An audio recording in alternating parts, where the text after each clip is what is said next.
बिस्मिल्लाहिर्रहमानिर्रहीम, अस्सलाम वालेकुम। मरीम नवाज साहिबा जो भी काम करती हैं उल्टा ही पड़ता है। अब देखिए, हामिद मीर साहब को भी मैदान में आना पड़ा क्योंकि एक सहाफ़ी को जिस तरह मरीम नवाज की बनाई गई फोर्स ने तशद्दुद का निशाना बनाया, तो हामिद मीर साहब भी बोल उठे कि ये क्या हो रहा है। क्योंकि नई नई फोर्सेस मरीम साहिबा बनाती चली जा रही हैं, नए नए प्रोजेक्ट्स शुरू करती हैं जो उल्टे पड़ते हैं। बहुत सी ऐसी मिसालें हैं, लेकिन पहले तो ये देखिए, पैरा फोर्स बनाई कि जी हम यहां पर एनवायरनमेंट को बेहतर करेंगे।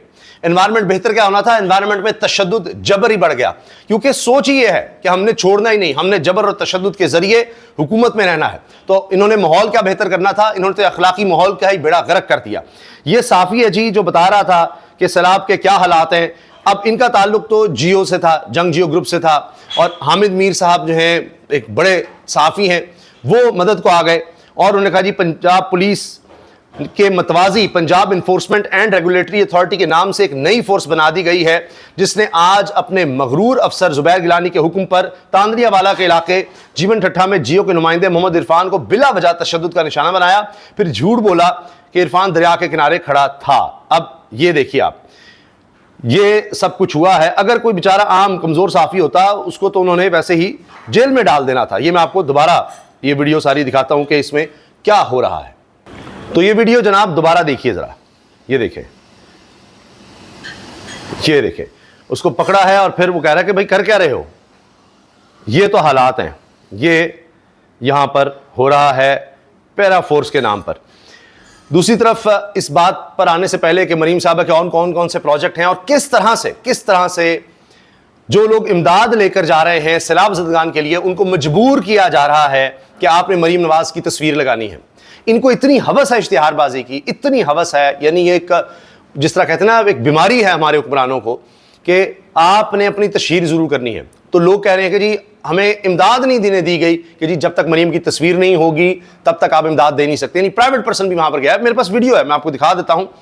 और दीगर मामलात में जिस तरह से हो रहा है, हॉस्पिटल्स का क्या हाल है, कितनी परेशानी लोगों के लिए बन गई है, और यहां नारे क्या लग रहे हैं। मरीम साहबा तो शाबाश दे रही हैं कि जबरदस्त काम किया जा रहा है।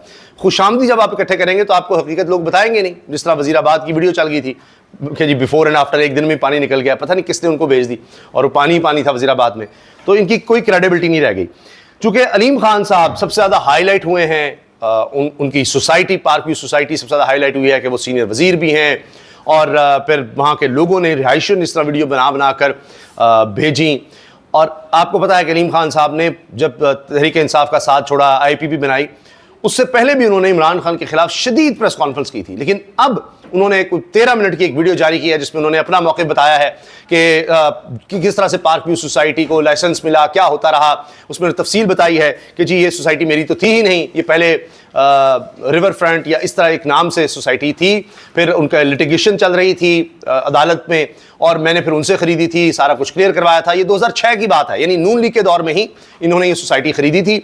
और फिर वो कहते हैं कि उसके बाद फिर मामला इसके चलते रहे, और रूडा से मैंने ज़मीन ली थी, LDA से नहीं ली थी, वो सब बातें उन्होंने की हैं। लेकिन एक जगह आकर उनको इमरान खान के बारे में बात करनी पड़ गई, इमरान खान के विजन को सराहना पड़ गया। उन्होंने नाम नहीं लिया, उन्होंने कहा जी उस वक्त के वज़ीर आज़म, जब ये उन्होंने जो प्लान था इमरान खान का असल में कि झील होगी, बैराजेस होंगे, इतना ज़्यादा जितना पानी आया है इससे कई गुना पानी आ जाएगा, तो तब भी वो किस तरह से संभाला जाएगा, वो झील में भी जाएगा, वो बैराजेस के लिए कंट्रोल भी किया जाएगा, उस पानी को सेव कर लिया जाएगा, क्योंकि रावी तो बिल्कुल खुश्क हो रहा था, भारत ने खुश कर दिया हुआ था वो पानी। तो ये तो अब सैलाब आया, पीछे पानी आया, तो उसने उसका भी फायदा उठाया कि और पानी छोड़ दिया, तो ये पानी हम महफूज कर सकते हैं। तो पूरा प्लान ये था। आज उनको इमरान खान की तारीफ करने पड़ गई, और उन्होंने दबे लफ्जों में कहा कि रूडा ने उस तरफ काम ही नहीं किया जिसकी वजह से पानी आ गया। यानी अगर वो काम हो जाते जो इमरान खान का विजन था, तो आज ये दिन ना देखना पड़ते।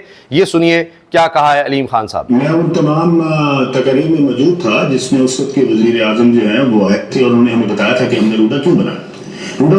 मैं उस वक्त की तमाम तकारीर में मौजूद था जब उस वक्त के वजीर आजम आए थे, यानी इमरान खान की बात हो रही है, नाम नहीं लिया। बनाया था कि सबसे पहले जो है वो लाहौर शहर को एक तरफ और दूसरी साइड पे शेखुपुरा को, इसको महफूज बनाया जाएगा फ्लड से, और लाहौर के साथ जो एक बहुत खूबसूरत एक झील बनाई जाएगी रिवर पे, और वो तकरीबन 27-30 किलोमीटर लंबी होगी, और उसके आगे एक बैराज बनाया जाएगा। और इस लेक को दोनों साइडों से खूबसूरत करके इसके दोनों साइडों पे एक 300 फीट की सड़क बनाई जाएगी जो कि दोनों साइडों पे होगी, एक बंद भी होगा और ये सड़क भी होगी जो दोनों जो साइड्स हैं उनको महफूज करेगी रिवर रावी के फ्लडिंग से। और इसके साथ साथ उसके दोनों तरफ बहुत खूबसूरत जो है वो इंफ्रास्ट्रक्चर बनाया जाएगा। उस इंफ्रास्ट्रक्चर बनेंगे, शॉपिंग मॉल्स बनेगी। और उस वक्त के वज़ीर आज़म ने ये तकरीबन 20 अरब। अब ये देखिए ये किस तरह से उस वक्त वज़ीर आज़म ने किया। उस वक्त वज़ीर आज़म का विजन ये था, ये बनना था, ये बनना था, बैराजेस बनने थे, झील बननी थी, इस तरह किलोमीटर की सड़कें बननी थी।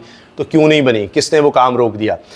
रूडा के खिलाफ तो मौजूदा हुकूमत भी नहीं है, लेकिन काम किसने रोक दिया? गवर्नमेंट का प्रोजेक्ट है और इसके ऊपर हाईवेज बिल्डिंग बनेगी, अपार्टमेंट टावर्स बनेंगे, कॉर्पोरेट टावर्स बनेंगे, शॉपिंग मॉल्स बनेगी। और ये सारी जो चीजें हैं इसके लिए रूडा ने जो है वो जमीन, ये जी रूडा ने ज़मीन एक्वायर की थी और फिर उसमें से मैंने ले ली। ये सारी उन्होंने तफसील बताई है और कहा है कि मैं अकेला नहीं छोड़ूंगा पार्क व्यू सिटी के लोगों को, वो मेरे बहन भाइयों की तरह है और मैं जिस तरह अपने बहन भाइयों का ख्याल करता हूँ, मेरे वालिदैन की क़ब्रें यहाँ पर हैं। फिर उन्होंने ये भी कहा कि आप बाकी लोगों की फ़िक्र करें, तो ये मेरे बहन भाई हैं, इनके लिए तो अलीम खान से जो कुछ हो सकेगा वो अलीम खान करेगा, बाकियों की आप फ़िक्र करें। लेकिन मसला ये है अलीम खान साहब के बाकियों के लिए जब जाया जाता है तो वो मैं आपको दिखाता हूँ कि क्या होता है। जब उनकी मदद के लिए जाएँ तो कहा जाता है स्टिकर लगा के आओ मरीम नवाज़ साहिबा के। अच्छा, इस सब पर हबीब अकरम साहब बहुत ज़बरदस्त साफ़ी दानश्वर ज़ेर एताब हैं आजकल। अच्छा, उन्होंने कहा है कि चंद अहम सवालात हैं। एक, अलीम खान बताना पसंद करेंगे कि मोहतरम साबिर मिट्ठू का पार्क व्यू में क्या किरदार है? साबिर मिट्ठू कमर जवेद बाजवा के समधी हैं। नंबर 2, पिछले 5 सालों में जो पार्क व्यू में डेवलपमेंट हुई, क्या इससे पहले के 5 सालों में हुई? किस किस ने पैसा लगाया? तो इशारे वो हबीब अकरम साहब बड़े वाज़े दे रहे हैं और उस पर अजमल जामी और अकबर बाजवा दोनों ज़बरदस्त साफ़ी दोनों वो उस पर दाद भी दे रहे हैं कि सवाल तो ये ज़रूर बनते हैं। अब ये देखिए मतीउल्लाह जान साहब जैसा सीनियर साफ़ी भी कह रहा है कि ये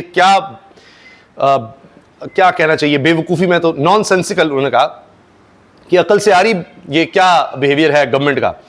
हुआ क्या है कि ये लोग बता रहे हैं, या अगर शेख सरवर नौजवान साफ़ी है वहाँ पर उसके यूट्यूब चैनल पर लोग बता रहे हैं कि जी हम इमदाद लेकर के, उन्होंने कहा जी तस्वीर लगानी पड़ेगी मरीम नवाज़ साहिबा की। और उन्होंने किसी अफसर से बात की, उन्होंने कहा नहीं तस्वीर नहीं लगानी तो वापस ले जाओ सामान, नहीं देने देंगे हम।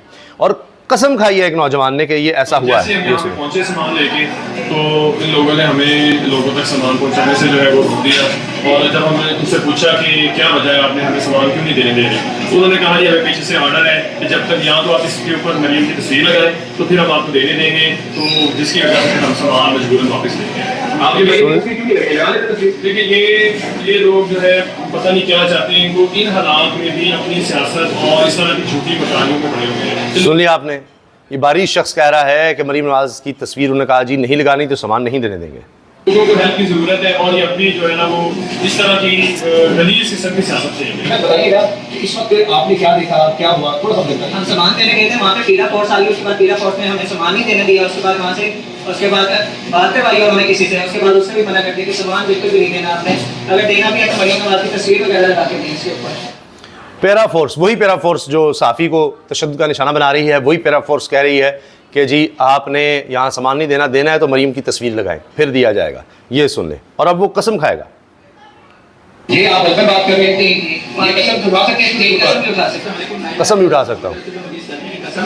ये कलमा पढ़कर ये शख्स कह रहा है, सुनिए।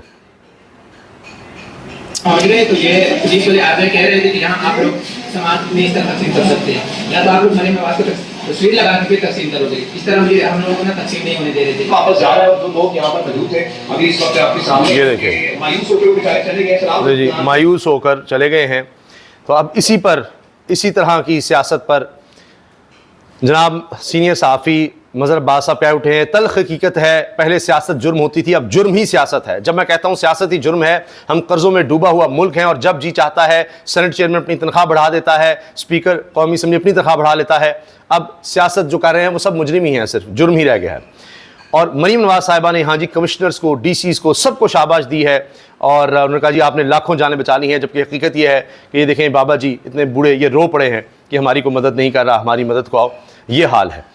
अच्छा, अब जनाब पंजाब में पहले तो पंजाब पुलिस अथरी फोर्स बनी हुई थी, अब बाकी कमी उम्मीद है पैरा वाले ने पूरी कर दी। वैसे पूरा पंजाब झोलियाँ उठा कर कह रहा है, इसके लिए आपको फीडबैक के लिए फील्ड में जाना पड़ेगा। जो फोर्स आपने बनाई है उसके बारे में क्या लोग कह रहे हैं।